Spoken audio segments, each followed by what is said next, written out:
I am very pleased to be here today. I have been working in the field of apprenticeship training for over 41 years. Carpentry ticket in Saskatchewan, and had spent lots of time practicing my trade in Saskatchewan, and then in '82 had an opportunity to work on a very unique project. It was the building of the first passive house in Canada. It was called Conservation House, and Conservation House was built in Regina, Saskatchewan, and it was a joint project between the Saskatchewan Power Corporation, the National Research Council, and the Saskatchewan Research Council. And that was where we first attempted to wrestle with the issue of energy transference as it occurs in a building design. And a part of that research led us to look at having to create a wall system that would be completely devoid of any thermal bridging. So, as we are all aware, with regard to energy and the transfer of energy, it is transferred through a number of ways. One of them is through solid transmission. The other is through air, or through other conductors, electrical wires, that sort of thing. So what was the unique concept of Conservation House was that Conservation House was a double wall construction. And let's see if, there we go. So the double wall construction for Conservation House was created by having two walls, an exterior wall and an interior wall, held together with plywood, 3/4-inch plywood plates, top and bottom. Well, that was the process that we used because we were experimenting with this, and then filled with massive insulation, and having the vapor barrier on the outside of the inside wall. And for those people who are into building science, it's there's an actual equation that talks about how much insulation you can have on what side of the vapor barrier so you don't move the dew point. And then it was filled with massive insulation. R44 in this particular example here. And we had to, in fact, then fabricate and create our first heat recovery ventilation unit, because they didn't exist. So we built one out of 10 mil poly, and that was installed into the unit. Shutters on the windows, and Conservation House exists today in Regina. It's been eventually sold off by the organizations that had an interest in it. It was maintained as a facility that you could go through and take a look at for many, many years. So in 1983, we decided that I was at the time the executive director of the Skookumjim Friendship Center. Do people here know what friendship centers are? Anyone? Yeah, so friendship centers were organizations that were funded federally by the Secretary of State to assist in creating and helping in the transition for Indigenous people to move from a rural and remote lifestyle into an urban lifestyle. So friendship centers were set up all across Canada. In 1983, there were about 107 Friendship Centers across Canada. So we got capital money from Secretary of State to rebuild the Friendship Center. And we began with a building that had been built in 1962. That was a 1,700 square foot bungalow, and we stripped it right down to the subfloor. We dug all the way around the building and put R20 insulation around it, put a frost baffle in at about 2 feet below grade, and then rebuilt the Friendship Center into this nifty little building there, which was 5,400 square feet. As you can see, it has two kind of airlocks on either side. It had, again, a invented heat recovery ventilation system, and it had no heating system. It was heated with electric lights and body heat, and is still the most energy efficient building north of the 60th parallel in Canada. And in order to do that project, we decided that we needed to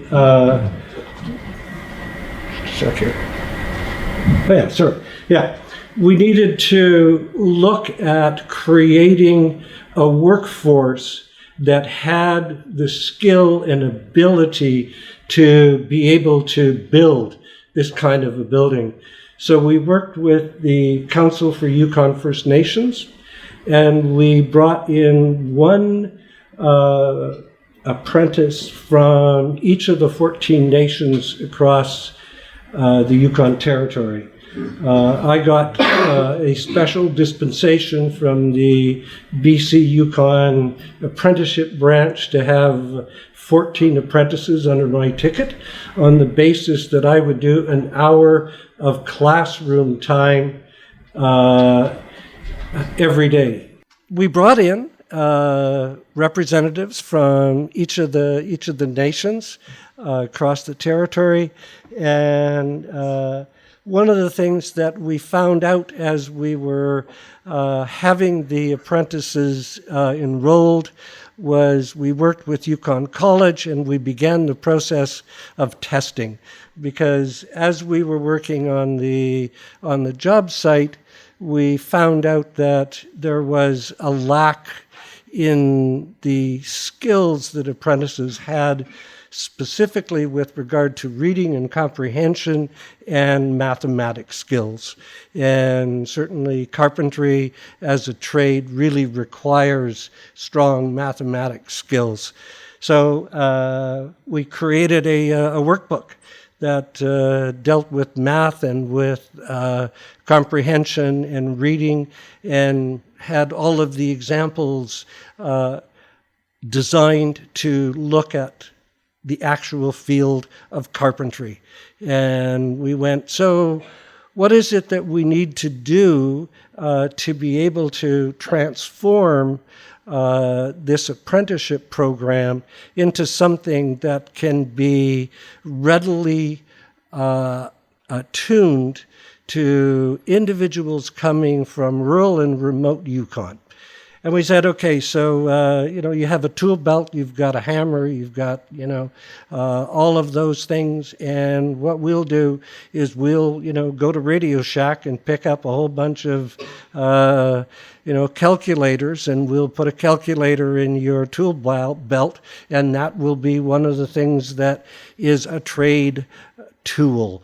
And we bought computers. We bought Macs, and we bought 2 GSs, and we had them available to be able for the apprentices to be able to go on their own time and practice math and to practice reading and comprehension, because the computer really doesn't care how many times you do it and whether you're right or wrong, right? So we broke down those barriers. And after we rebuilt this building, and I already talked about the construction of it, we decided that we would take the show on the road. So we traveled over a course of 2.5 years to every community in Yukon. And we worked with the Indigenous nations in those communities to determine what particular projects would be of benefit for them in their community.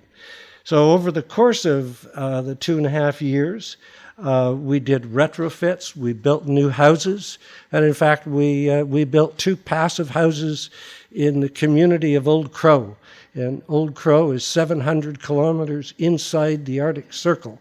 And I can tell you to this day, because I remember, that a house that is approximately 1,000 square feet in terms of material actually weighs 98,000 pounds. And we had to fly all of that material from Whitehorse up to Old Crow. So it actually cost us more in air freight than it did in material costs to build those 2 passive houses in Old Crow. At the end of that 2.5-year project, and we had done, we worked with a videographer, and the videographer traveled with us and spent time talking with people in the communities and talking with the apprentices and filmed that whole process. And so we had received funding from the Conservation Renewable Energy Development Agreement, which was a federal program, and the program was syndicated for national delivery and was delivered in a couple of places across Canada. And then of course, the government changed, and the program fell out of vogue, so to speak, and was never utilized again. And when we did the Northern Residential Standards for building north of the 60th parallel in 1986, I was absolutely convinced that in our country, with the climatic conditions that we have, that there's no way that we couldn't be building to high performance standards in this country. It just didn't make any sense. And I stand before you today, 41 years later, talking about the exact same message. And in the province of British Columbia, we have developed something that is called the step code system, where we are supposed to be moving towards higher standards of building performance. And yet again, those same difficulties come up.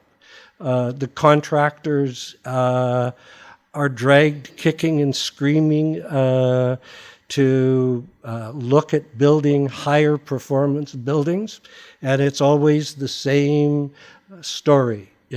You can have a higher performance building, or you can have more square footage of living space. And unfortunately, the majority of people choose the latter. So, lessons learned. One of the things that we really learned in this process was that when you're working with apprentices in any trade, that there really needs to be support systems put into place. Because especially people who are coming from more rural and remote areas are being asked to be uprooted, to leave their community, to leave their support systems in their community, and in many cases leave their families for periods of time while they go to school and live on EI. And I don't know if any of you have tried to live on EI and raise a family of 2 or 3 kids. It's not possible, right? Especially when you're not living in your own home any longer. And we really found that the whole apprenticeship program has been urbanized. It is designed to accommodate large-scale commercial construction in large urban centers. And just it does not meet the needs of smaller, more remote rural communities. And in this country, we have an awful lot of small rural communities that need to have some kind of transformational change with regard to economic sustainability.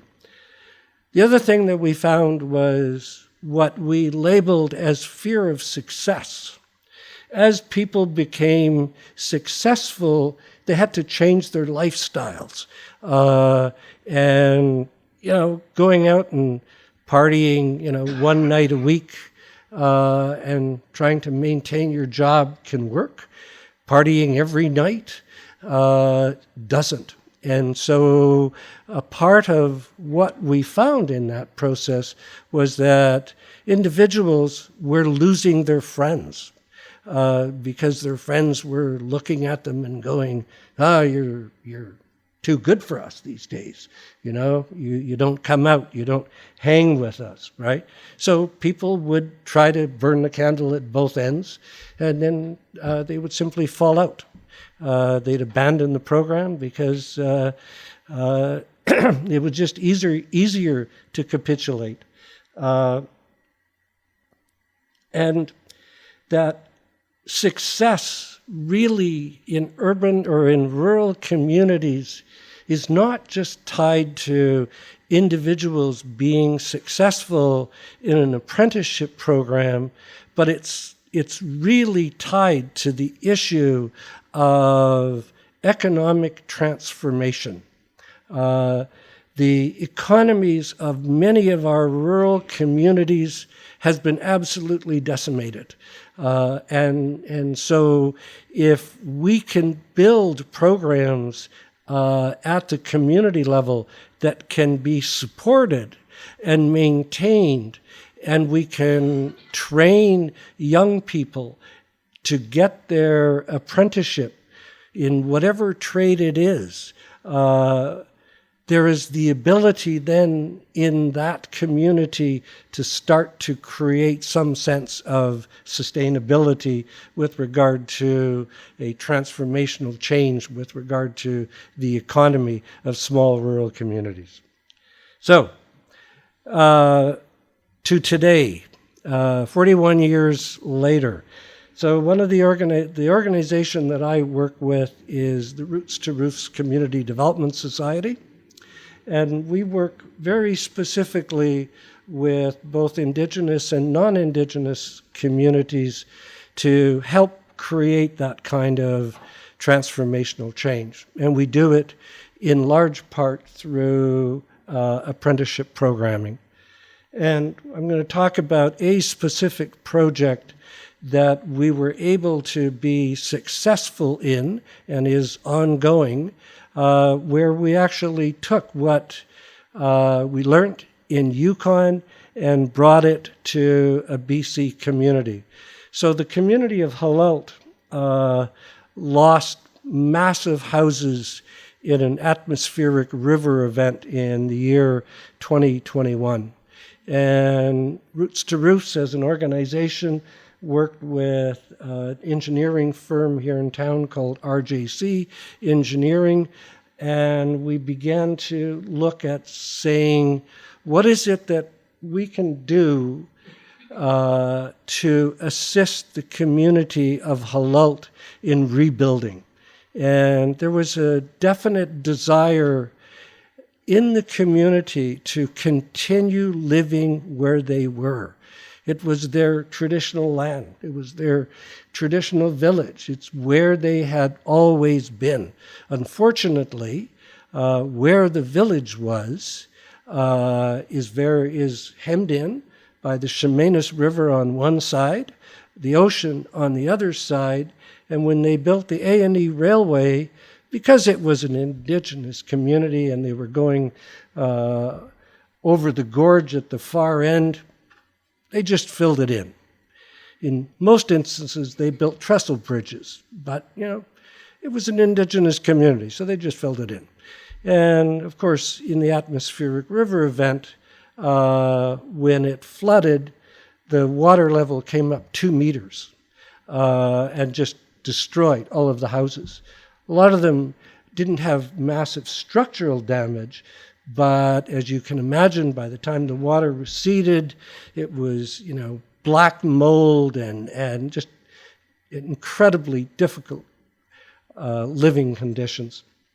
So Citizen Design built, contracted with ISC, the Indigenous Services Canada, and began rebuilding the 39 houses. And Citizen was very committed to local hire. And we were contracted, Roots to Roofs, that's the acronym, R2R, to work with RJC and Citizen to look at developing some kind of an appropriate apprenticeship program that would incorporate some of the key areas of success that we had in Yukon.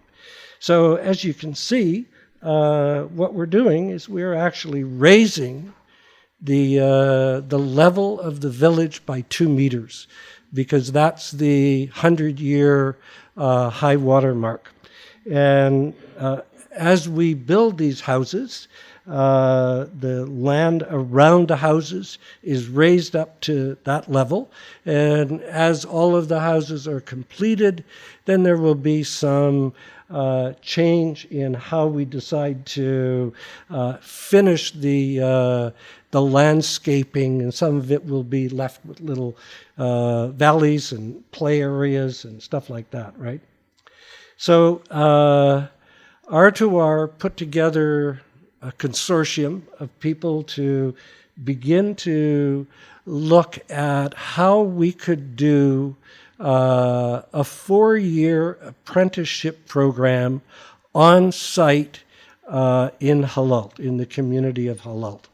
And so we started having conversations with the Industry Training Authority, which is in fact the parent body of Skilled Trades BC. We talked with Camosun College. We talked with Vancouver Island University, their trades division, and we started to look at how we could actually get a Red Seal instructor from the university to come and to deliver the 4-year apprenticeship program on site in the community of Halalt. And it was a long and arduous task, but we managed to pull together the funding because there were lots of issues that needed to be addressed with regard to all of the components that are necessary to have a certified trade program out in the community. But we began with seeing if there was going to be sufficient interest. So we held a couple of trade fairs, and there was incredible response from not just the community of Halalt, but also Penelakut and the Cowichan tribes. And we were able to talk with the apprentices, and they reiterated what were the difficulties that we had encountered in Yukon, and that was that you can't live on EI and go to school for 12 weeks in Victoria or in Nanaimo, where you're trying to support your family back in the community, and you're away for 12 weeks. It just doesn't work, right? And it's where there was huge attrition. So delivering on site was the solution that we were able to come up with. And as we pulled it together, we started to interview the apprentices, and we had an opportunity to actually hire 16 apprentices. So all 16 of the apprentices are either from the community of Halalt, Penelakut, or from the Cowichan tribes. And we began the process of actually looking at how that could happen in a community like Halalt, but thinking about it in the context of how could that happen in the broader context of BC as a whole. So this apprentice here is actually talking about how honored she was to be brought into the program and how much of a challenge it was for her to commit to actually stepping up and wanting to be part of a program and to work together. So the delivery of the program is based on 4 cohorts of 4 apprentices that rotate in every 2 weeks. So the instructor is on site all the time, works with the foreman, talks about what is being looked at with regard to the curriculum. So to date, we are starting on House 13. 6 of the houses have been completed. 5 of them have passed passive certification, and it is our expectation that all of them will. And all of our apprentices have passed their first year and are either going into second or third year apprenticeship based on where they were when they came into the program as such. We have support mechanisms put into place because it's not always rosy. There are people who, are having some difficulty with various aspects. And so there's opportunities both on site for there to be additional support from the instructor that is always there. And the instructor is more than happy to work with people even in the evening or on weekends to make sure that all of them are able to go forward together. And one of the real keys to this success is that we are comfortable when we look around and we see people who are like us, and that is a huge support mechanism in itself. So if you're one of 10 and you're the only one that looks like you, whether that's gender, whether that's physical attributes, whether it's color of your skin, there's no comfort in that, right? You feel isolated. So this is a group of 16 apprentices who are all from neighboring communities. So they have their aunts and uncles and grandmas and grandpas all there to help support them that want to see them succeed in this program. There are weekly check-ins. 7:30 every Monday. All the crews get together at the construction office and they talk about what worked during the week and what some of the problems are. And because it's created a real network of people who now actually feel comfortable in going, I've been experiencing some personal issues and, I need someone to talk to about that. And That can be a professional, it can be a colleague, or it can be, one of the supervisors or one of the foremen, or somebody else from the community. But people have that level of comfort, and they know that identifying and saying that, I've got something going on in my life and I need some time, some space to be able to deal with that they're not just going to get thrown out of the program, that there's the ability for them to be able to work that through in a real sense. And of course, this is truly, we are here exhibiting workplace safety in its ultimate extreme, They love getting this shot done, right? Especially Ray.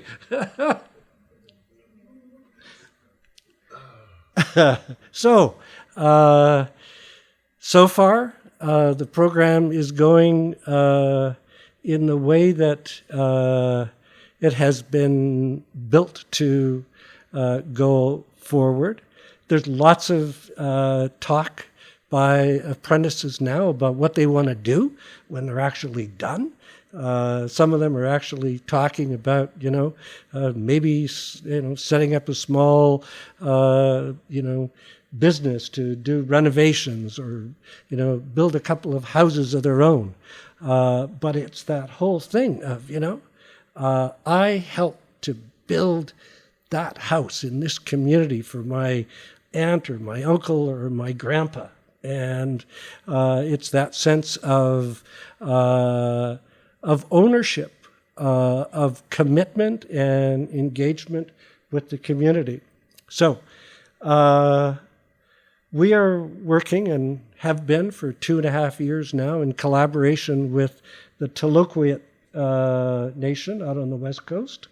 We have secured through an agreement to purchase 17.5 acres of undeveloped land in Tofino. Hard to believe, but there actually is little pockets of undeveloped land in Tofino. And we're looking at doing that as a project in conjunction with Taloquiet moving forward. Lots of issues that we have to deal with, amendments to the official community plan, rezoning, and out on the West Coast, the single largest issue is water. Really strange, considering that, it's in a temperate rainforest and gets just over 300 centimeters of annual rainfall, and yet during June, July, and August, they have a water crisis. So Tofino has developed a water conservation program and a Tofino Master Water Plan. So a part of what we're looking at in the design of these houses is to provide our own water through doing some sourcing of groundwater, of doing retention of rainwater, but more importantly, of changing the way in which the houses are built.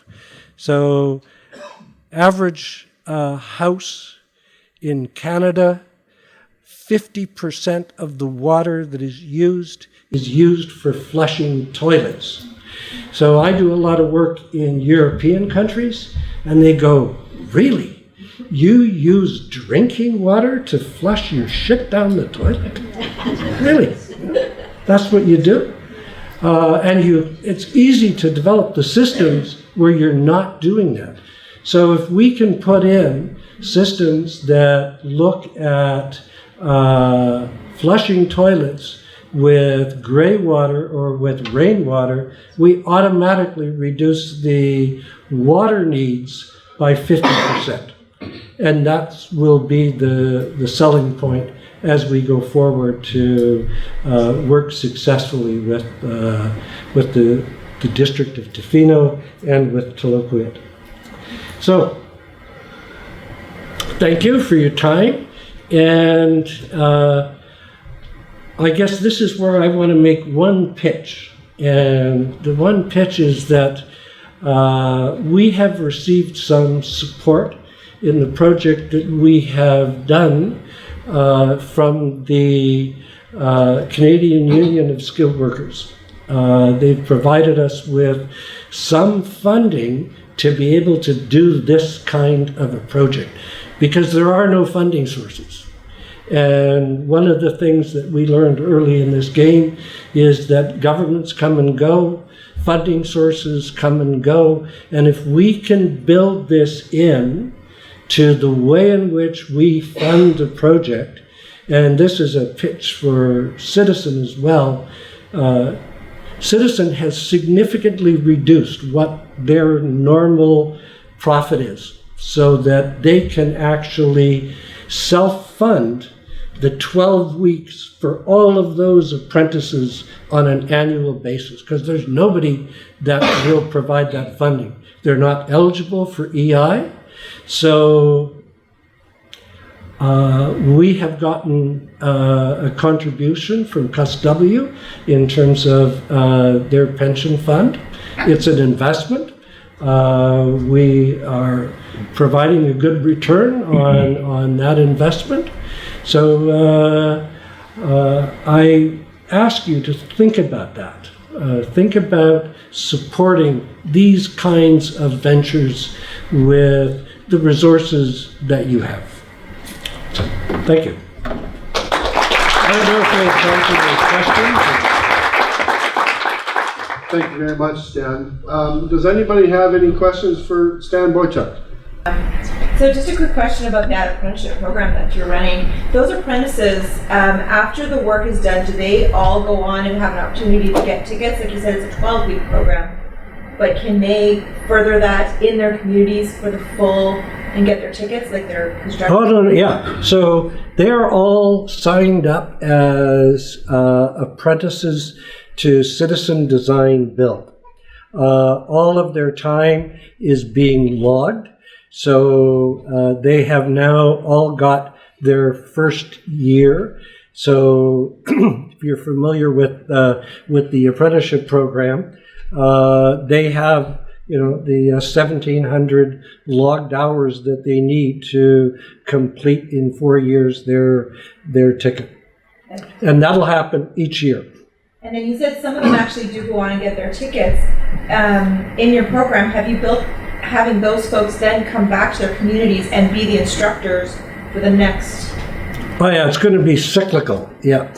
I mean, some of them will come back to be instructors, hopefully. Some of them will go on to set up their own businesses. Some of them will possibly become the housing managers in their own communities. We really see this process as a community revitalization. Any other questions for Stan? Jane? How does the contribution, the financial contribution work that you were describing? You mentioned a pension fund and mine. So what we did was we went forward to the Canadian Union of Skilled Workers, and we said, what we would like is we would like you to invest some of your pension funds, and all pensions invest their money. And instead of investing it in, RSPs or Brookfield or, ExxonMobil, invest it in us.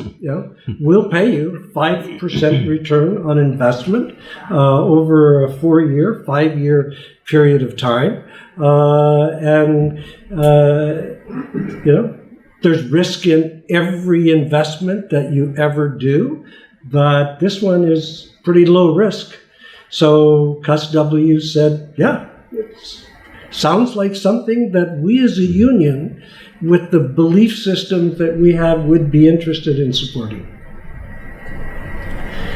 So keep in mind, in terms of as we go forward with the Taloquiet program, I'll be back here pitching you for some money. Sorry, I was just gonna get to that point. So is there a way to donate or make contributions on the website to the Halalt Kid program or any of your other ongoing projects? That's a really good point. We haven't set that up yet. So what I will do is I will provide to the organizers contacts for anyone that is interested in doing that, and we will get in touch with you. Thank you. Any other questions, Suzanne? Dawn? Sorry, what I didn't understand. So how do you have a journeyman, or like how do you attract those people to come work on site with the apprentices? Is it like contract type? Like how does that It's a lot of money. So we have a contract with Vancouver Island University Trades Division for the mere sum of $190,000 a year to provide a full-time carpentry instructor out in Halalt full-time. So Anna, who is our instructor, a Red Seal instructor, she lives between Halalt and Nanaimo, which is a mere 70 kilometers. So it's actually easier for her to come to work in Halalt than it is to go to the trade school in Nanaimo. And the funding that we had to raise the money for, the $190,000 a year, goes to ensure that, the contributions to her pension, that her seniority is looked after, that all of the things that any trade program needs, the toolkits, all of that sort of stuff is providing. So we had to raise that money. So we were able to get some portions of that money through a variety of sources. We put funding applications into the MasterCard Foundation. We got some additional money from Advanced Education, from the Ministry of Advanced Education. Is there, follow-up question, is there any level of lobbying the government to fix the apprenticeship program? Because both of my sons came up in Ontario, and I can tell you, both of them lived at home, and that program is broken. Oh yeah. So many barriers, it was unbelievable. So we are working very closely with the Industry Training Authority. So the industry training authorities exist across Canada, right? And they were the forerunners that began the process of the harmonization of trades across Canada. And we work very closely with ITA here, and then they transitioned shortly after the provincial government adopted the UN Declaration on the Rights of Indigenous People into a new organization called Skilled Trades BC. So we work with the director of Indigenous Services with Skilled Trades BC, specifically on this program to talk about how do we begin to create the interface between what we have identified here and what you've identified as the broken components of the apprenticeship program, and how can we look at moving that through the process of having that become changes to the apprenticeship program. And of course, the difficulty with it is that apprenticeship programming is controlled by the industry, not by government. So it's a case of lobbying government or of lobbying industry to get the industry to come on side with regard to identifying that it's broken. My daughter signed up and went to Camosun College and wanted to get into the carpentry trade. She lasted about 6 months. It's the most, it's rough with discrimination and sexism, and like for women to survive in the trades is really, really a hard road, to say the least. Sorry, Blair, thanks. thanks for the talk, Stan. It's really great. There is a white paper that was produced in Alberta called Skill Trades 2030, and I don't have the source for it right now, where I work on. But it was produced by Dr. David Ross at SAIT and by the NAIT president, Dalton. Yeah. Oh yeah. It's a really good paper. I mean, it addresses a lot of the issues that you're talking about today. Any other questions for Stan? I don't have a question, I actually just have a comment. I just want to say I'm a red steel carpenter by trade. Nice. So I really appreciate the things that you've said and bring that light forward, the hardships that I had to go through to get there. And I still live on a reserve, right? And it is a completely different world that people don't realize, right? Like, I joke about with Auntie all the time when I come to the big city, right? Yeah. But it is, and there are hardships. And I think that program that you've done is absolutely amazing. Like, that is, to me, phenomenal. And one of the things, too, that I'm curious about, when you bring out the instructor with skilled trades or from the university, they're there full time. Like when I did my schooling, you only go to school for the 6 to 8 weeks. Yeah, right? And then you're done, you have to go out and do your actual work time, right? But they're there watching you the whole time for the whole, like 1 whole year? Is that? For 4 years. For 4 years. The whole 4 years. Yeah. That is absolutely amazing. And then that is something too that I was going to bring up in the meeting tomorrow, but this seems like a perfect platform, is that for those of you that don't know, the federal government is actually cutting the federal funding for the apprenticeship programs as of March 31st of this year. Which is something that I wanted to bring forward for lobbying the government on that, because to me that is absurd. It's already, we're lacking apprentices in general. I mean, that is just so disheartening. But I want to say thank you. Like, you were amazing. Thank you so very much. Thank you. Yeah.